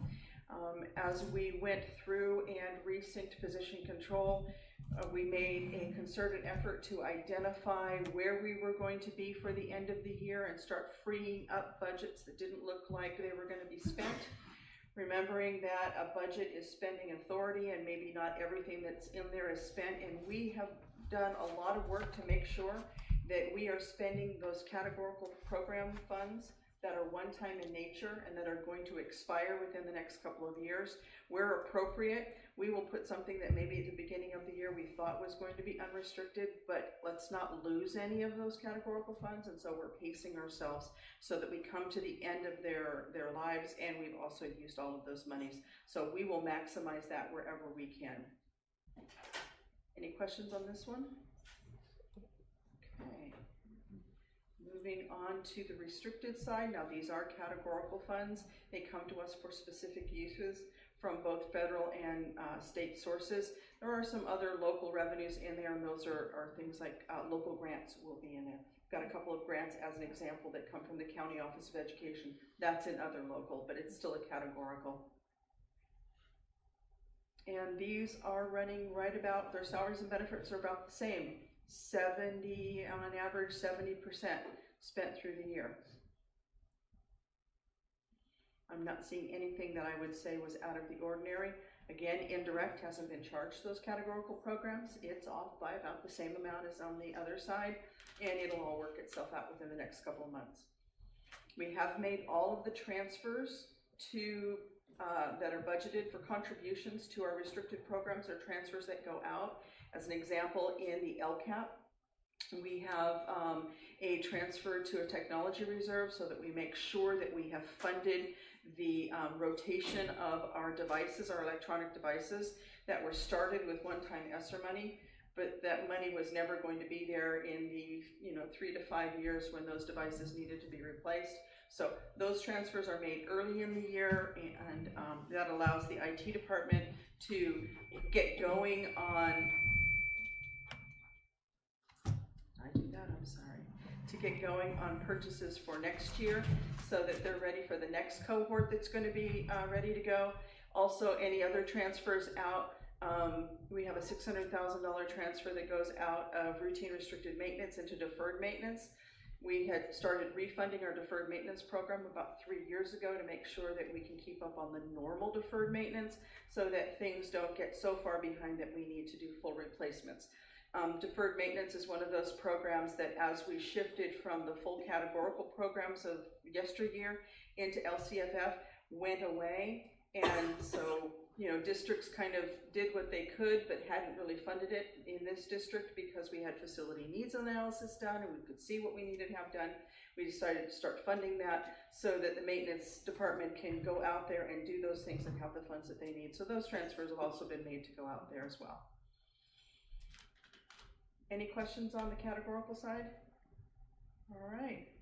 And then if you go down to their fund balance section, categorical funds have a lot of money. They rolled into this year with $21 million and they're deficit spending. This is one time when deficit spending is okay. There are some of these that are multi-year funded programs that are not going to expire until 27 or 28 or 29, and some of them, like the Learning Recovery Emergency Block Grant, we got all of those funds up front, so they're sitting there waiting for us to go through our 5-year cycle to spend them. And this is an example of spending down on those. And so this is one of those things that is okay to do and is expected to do because they don't ever go deficit. They live within their means. That includes when we give an increase to HESTA as an example, because I mentioned that earlier. Any teachers that are in a categorical program will be funded through that program, and if we needed to, we will reduce something else in that program, or we will dip into the fund balance for that. Any questions on that? Okay, well, thank you. Alrighty. Do we have a motion to approve the financial report? So moved. I'll second. All right, roll call vote. Trustee Toasty? Aye. Trustee Martinez? Aye. Trustee Grist? Aye. And I'm an aye as well. Motion carries. Moving on now to item C, discussion and approval of salary schedule increase for unrepresented group HALG. Yes, and this is for our district administrators, which I just wanted to note does not include the superintendent, the interim superintendent, or the CBO.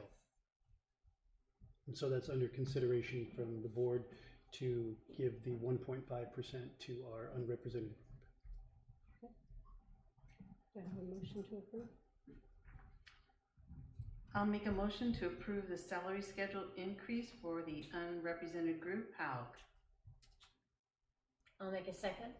Roll call vote. Trustee Toasty? Aye. Trustee Martinez? Aye. Trustee Grist? Aye. And I'm an aye as well. Motion carries.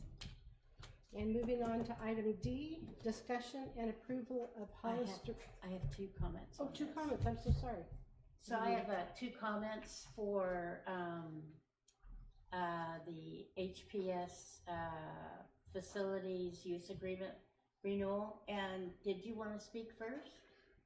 So, Wait, so generally, Jan, Yes. we have the presenter come Yes. up and Okay. do their presentation, and then we'll have the speakers. Okay, so why don't you come up and do your presentation? So I wanted to introduce Caprice Young. She's the CEO and superintendent for Navigator School. So welcome. Thank you. It's a pleasure. I sent my presentation in advance. You got it. Thank you. And I want to just, well, let's go to the next slide. Oh, If you click okay. the down arrow. Yeah. Ta-da. And Norma Knox is here with us. She's our amazing principal, and elevated from within a year ago, a little more than a year ago.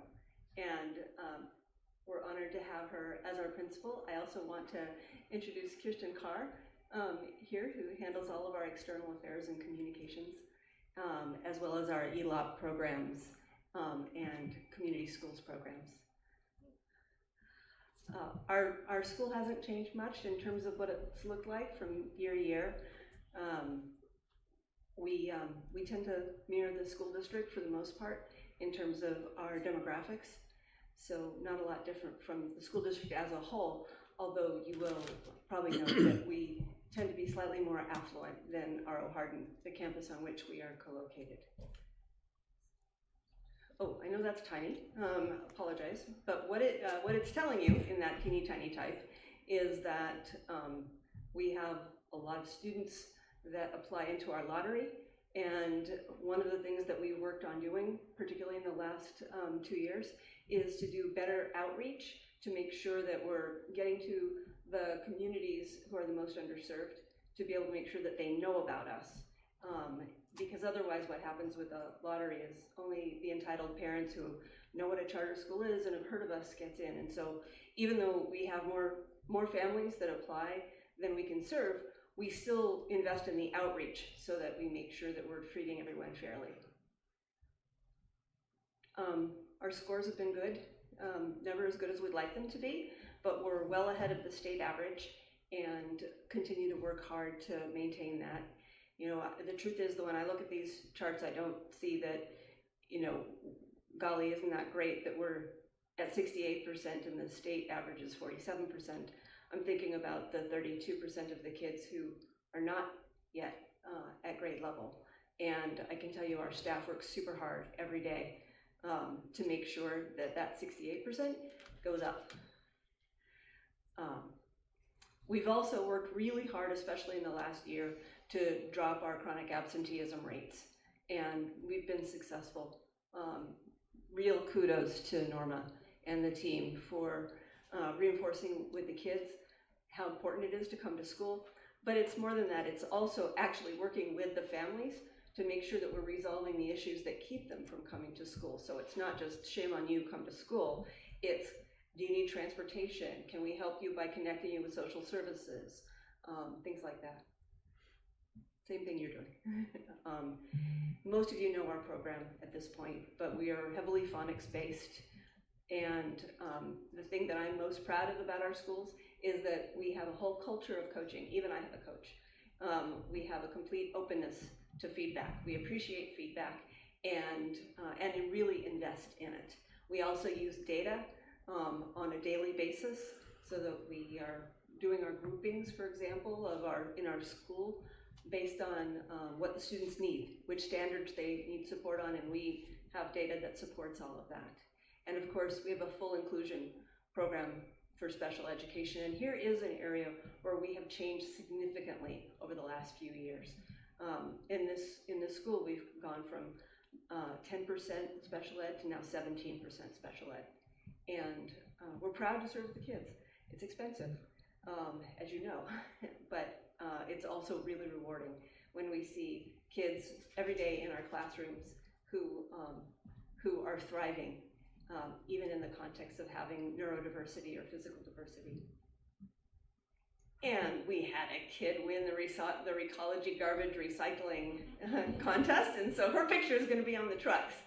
I haven't figured out what those long arms are and on the child with the wings in the picture, but I am sure that is a powerful, powerful picture. And so we're proud of our kids' participation as part of the broader community here. And this is my last slide, and the one that is actually speaking directly to the item on the agenda, and that is that we know that the R.O. Hardin campus that we share is jammed. We live it every day. Our first lunch starts at 10:30 and ends, and our last ends around 1:30. And we are very thankful for the patience that the R.O. Hardin community has had with having us, sharing the campus with them. We're working to find new locations, as I told you last year, and we still are. It's not a secret anymore that we are hoping to be able to move into the Kmart site. We don't control that site. We haven't been able to get a lease on it, but we have gotten permission from the landlords to try and get a conditional use permit. And if we can get the conditional use permit, then we can move in there in whatever time it takes to do the tenant improvements. I may be begging Interim Superintendent Ward to advocate on our behalf with the City Planning Department, but I'll tell you, the City Planning Department's been wonderful, very receptive. And so we're really hoping that we're going to be part of the solution. I know Calaveras is jammed as well. And so we're working hard to find solutions Another potential solution is, can you kind of see, wait, I'll show this. See that little lot right there? Oh, okay. We covet that lot. Okay. I mean, I know that the Kmart site would actually be a better site because we still wouldn't be all jammed on that campus, but our backup plan is to grovel to the owners of that site so that we can build another cafe gymatorium and bring in a couple of bungalows. Right now it's kind of wishful thinking because we're going down the Kmart plan. And I feel very thankful to Board Member O'Connor, who has come out and has actually invested some of her real estate experience to help advise us and guide us, and also Superintendent Ward and the conversations that we've been having. We really, really understand that things are jammed, and we really are working hard. And we're even, we're looking at ways that we can actually afford to pay for the tenant improvements. If we go to the Kmart site, basically that site would cost about $800,000 per year in a lease, plus whatever the debt service is on the $30 million that it's going to cost to do the tenant improvements. That's expensive, you know, and it comes straight out of our academic budget, and so it's not an easy peasy, but we're thankful to the district that you've been so patient with us as we've worked for new solutions. That's all. Thank you. I have a question for you real quick. Yeah, go ahead. Were you able to have your realtor check into that 7 acres behind the ECE? Yes, and we think there could be a deal made to purchase it. The challenge is that we don't think we can get the city planning department to let us put a school there because the ingress and egress is so impacted. Yeah. The thing is, the buying the property is possible, but the amount of expense that would be required to create the ingress and egress is really cost prohibitive. That's the challenge. Yeah. But yeah, I looked into that. We also have looked at 2 different lots that are up on 4th. And towards Calaveras from us. You know, the one with that really great tree? I mean, across from the, you know, okay. We've looked at purchasing that site. That's a $5 million site, and which is about $1 million an acre. And we would buy that site, and then we'd have to also build the school on it. And the cost to build a school is almost double the cost of tenant improvements. So we could do it. It is possible. The question is how do we fund it? Yeah. That's the big challenge. If you know any like really great donors that are that want to have their name on a building that educates kids, we're so in favor of that. But that's the biggest challenge for us has been trying to figure out how to pay for these things without diminishing the academic program. What we did in Gilroy was they had Prop 51, and they gave us a piece of land that was next door to one of their middle schools, and it had some buildings on it. And with the state funded us to be able to build out that campus. So we were able to expand that campus this year using basically half state funds and then half of us issuing debt so that we could match that. And that was more affordable because we could use the state money, but not easy. Yeah. Any board member questions? Superintendent questions? Okay, we have a couple of questions or comments from the public. Yes. So if you want to take a seat Thank and you. let them come up. Absolutely. We still need to make the approval of the facilities. Ethan Christopher. We're just gonna switch positions. So Darcy Crystal's gonna go before Ethan Crystal. Okay. That's okay with you guys. Hello again. I am here speaking on behalf of our R.L. Hardin staff, and I want to say first though, we appreciate that you guys are looking for alternatives because we know it impacts both sides. sites, but we also feel like our voice hasn't been heard very well, and so I'm here to speak for our voice. And I have a letter for you guys to give you when we're done. Dear Board of Trustees and Superintendent Ward, at the March board meeting, the experiences of visiting Hollister Prep School were shared. I am pleased to see that you were given firsthand experience of the challenges of extreme overcrowding and what it looks and feels like. We would like to ask you to please use that same lens to view the other school on that site, which is R.L. Hardin, the site that I represent. If you were to visit R.L. Hardin, which we would love you to do, you're welcome anytime, you would see the following space challenges that we face.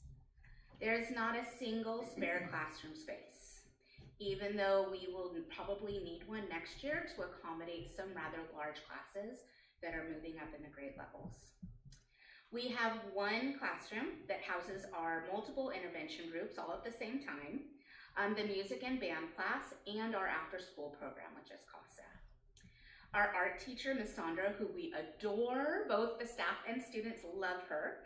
She works off a cart, which I know a lot of art teachers do, but she is prepping in a storage closet that she shares with our janitor.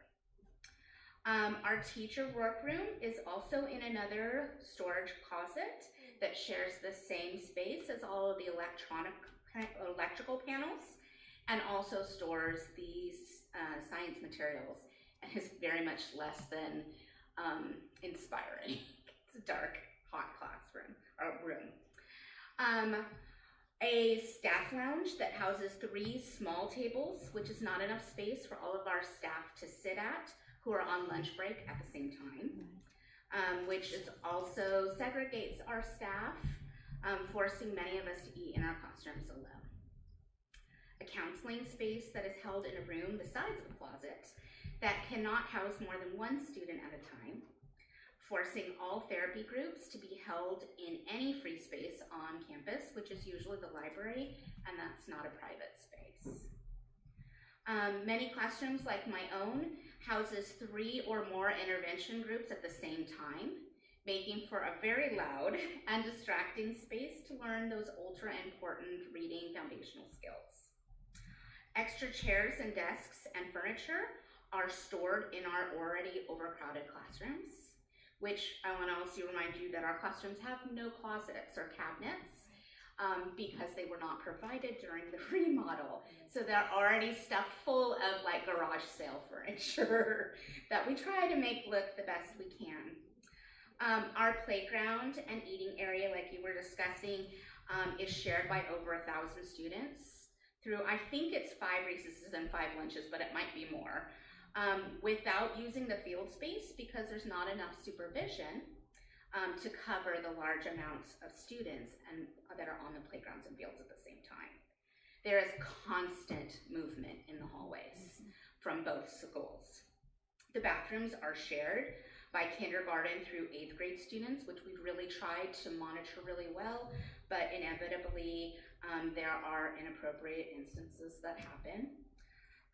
There is not enough parking for both staffs, so we are forced to park in the neighborhood, okay, which is, I'm almost done, I promise, which is also harboring very angry feelings with our neighbors, which we don't want to have. We are co-using the playground with the PE class from HPS during our recesses, which is making the playing space even smaller.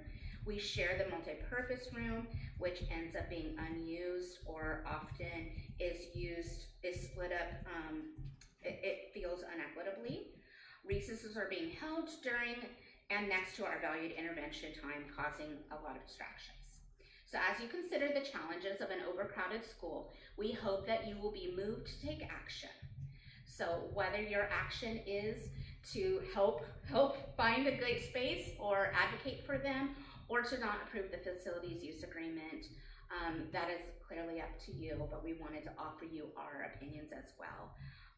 That we hope that you can please help HPS relocate to a space of their own so that we can, R.L. Hardin can grow and prosper in our own right. So thank you very much, I appreciate you.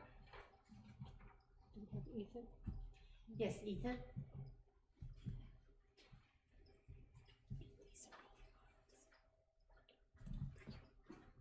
My name's Ethan Christopher. I'm a third grade teacher at R.O. Hardin, and my wife already gave you a lot of what I wanted to say, so I'll keep it short. I think the things I want to add are, in conversations I've had with our principals, there's times when for example, when the elementary schools were expanding to have 6th, 7th, 8th grades, it wasn't even a conversation at our school because where would we put them? There was absolutely no place to put them. And already there's things that we talk about doing, but the question is, where would we even put that? We have no place to put it. I was talking to Lilia just a couple weeks ago about our numbers. De facto, we're the largest campus because with HPS's students and our students there, we're like at 1,000 or more students on one campus, and we feel it every day. You can feel every time you're trying to move through the hallway, we're just bumping into each other. It also shows, like, thank you guys for moving your pickup times. Our pickup times and drop-off times used to be right on top of each other, and it led to constant strife between our staff and parents because we would say, we're trying to get our parents in the parking lot, can you guys go around? And those parents were upset because they got there early to pick their spot, but when the entire parking lot is HPS parents waiting to pick up their kids, and we can't even get the R.O. Hardin parents, I mean, we're walking down the street trying to load kids into cars. So that's helped, but that separation is still there. So really, we just feel the crunch of we don't have space. We struggle with even our identity because we have another school where the teachers aren't even part of our school district. So there's kind of a wall there. Even like, we're nice and we're polite to each other, but there's definitely a wall there where we're not in sync. So I agree, I would be willing to help in any way I have possible to help them secure a different spot, but I just wanted to give the board a glimpse and a feeling for what it's like to teach at the school when your capabilities are limited because of things that are completely out of your control. Thank you. Thank you. Okay, the item that's on the agenda, item D, is a recommendation that the Board of Trustees discuss and approve the annual facilities use agreement between Hollister School District and Hollister Prep School, Navigator Prep. Do we want to have more discussion before we take a motion? Board members, any comments, any discussion? Well, before this afternoon, as I was reading it and thinking about it, my grandson went to kinder and first grade at R.O. Hardin, and then was moved to RSS when it opened. And so I saw a lot of the overcrowding and the inability to park to pick up because he was special day. I, frankly, because of all the building that's going on over on that side of town, and I made this decision before I listened to anybody speak, I cannot vote yes. This is not a tolerable situation anymore. And HPS has had a lot of time to find a place. This has been going on for a long time. My grandson's in 5th grade, so this has been a long time coming. And it's not a new problem. This is an old problem. And we've heard from the R.O. Hardin staff many times over. So in good conscience for the students of Hollister School District, which I represent, and which I have a responsibility for, I cannot vote yes on this. I have to represent my staff, I have to represent the children, and I have in good conscience, I cannot vote yes on this. And I want to explain to you why I'm doing this. Because I'm doing it because my grandson attended there. I'm doing this because other children obviously are being impacted. Our staff is being impacted.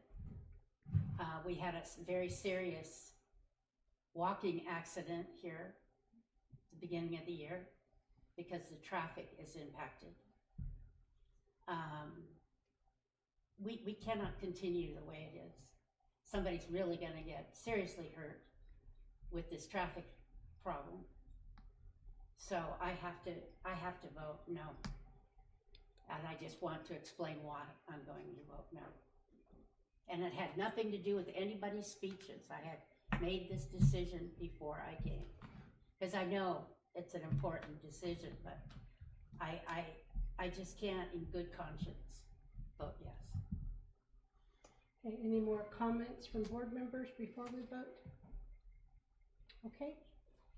Do I have a motion to approve the annual facilities use agreement between Hollister School District and Hollister Prep?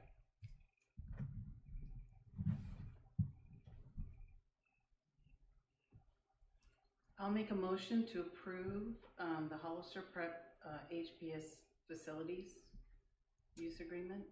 And do we have a second? Okay, I will second it and we'll take a roll call vote. Okay, Trustee Toasty? Aye. Trustee Martinez? No. Trustee Grist? No. Trustee O'Connor, I'm an aye, so we are at an impasse. I don't know what the legal proceedings is on that. And we have a board member who's out due to medical condition. So the motion at this point doesn't pass. We will probably need to bring it back next month when we have our other board member here. Okay. I think that's what we'll have to do. Okay.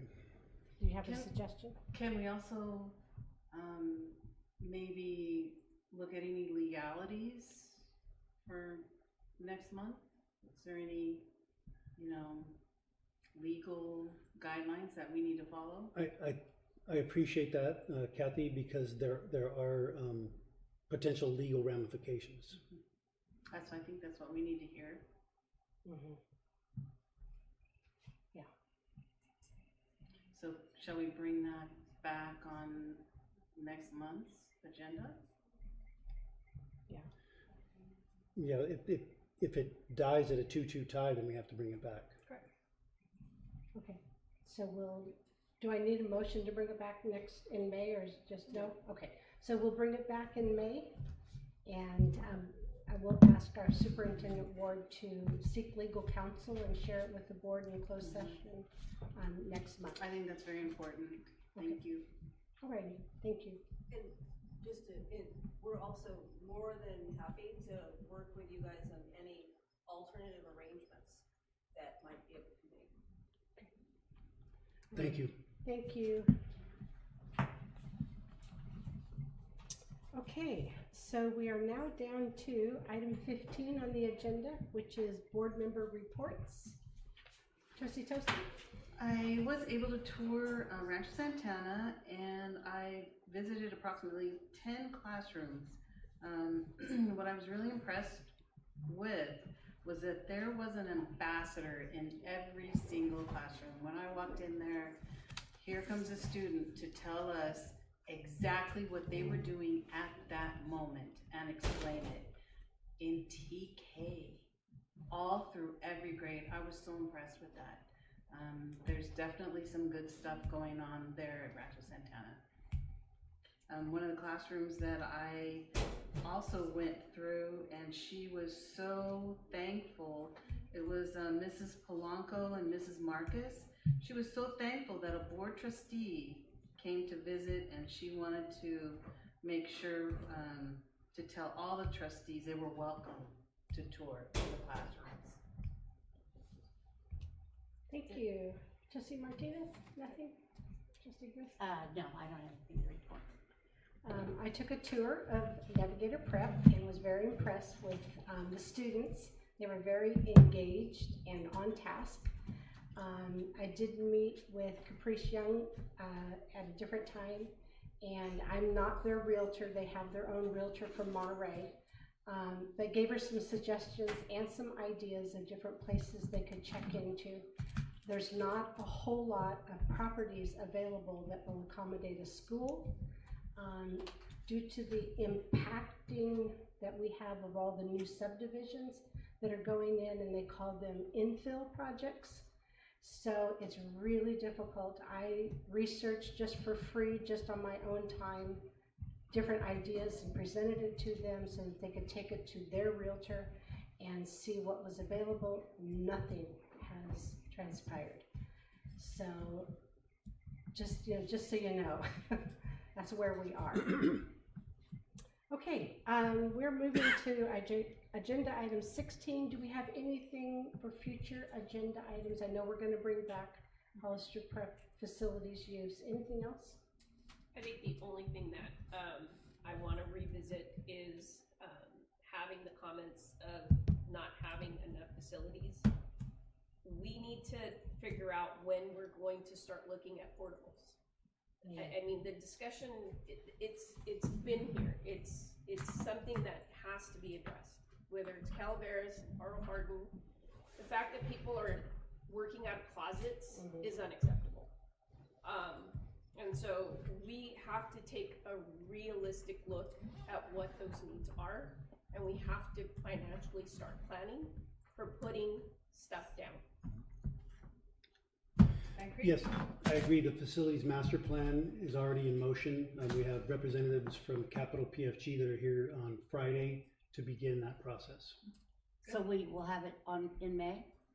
I'm not certain of that. I don't know the exact date, but they're in the middle of doing that. What about the demographer report? That's also in motion, yes. But we don't have a date on when we're going to be able to get that information. I don't have a date, but I can get you one. Can we kind of speed this up, because we've been waiting for this demographer report for quite some time, and then the one we got was incomplete. From Davis. Yeah. Yeah, this is a different company. Yeah. I know, but But again, I know we're at a point in time that if we don't start planning, we're really going to be hurting. Yeah, we're going to get cut short. Yeah, and I think that the two things we just pointed out, the facilities master plan and the demographer report, which will be coming, will guide us. And regardless, we know we have impact. We know we're impacted at our Hardin. We know we're impacted at Calaveras. We know we are impacted. We have no space at the end at these sites already. So there isn't any doubt in anybody's mind. I mean, we talk about wellness centers, we talk about equity, we talk about inclusion. We don't have the space to do that. And it isn't fair to these sites that are so impacted to not do our obligation to ensure that we have facilities to meet those needs. Agreed. Okay, we shall move on now to item 17. Are there any announcements or reminders? No? No, Okay. we have on Thursday? It's Employee of the Year at the Vets Building. At the Vets Building. On Thursday. Thursday night. Yes. Oh, I canceled on that. Yes. Okay. Alrighty, and do I have a motion to adjourn? So moved. Anybody opposed?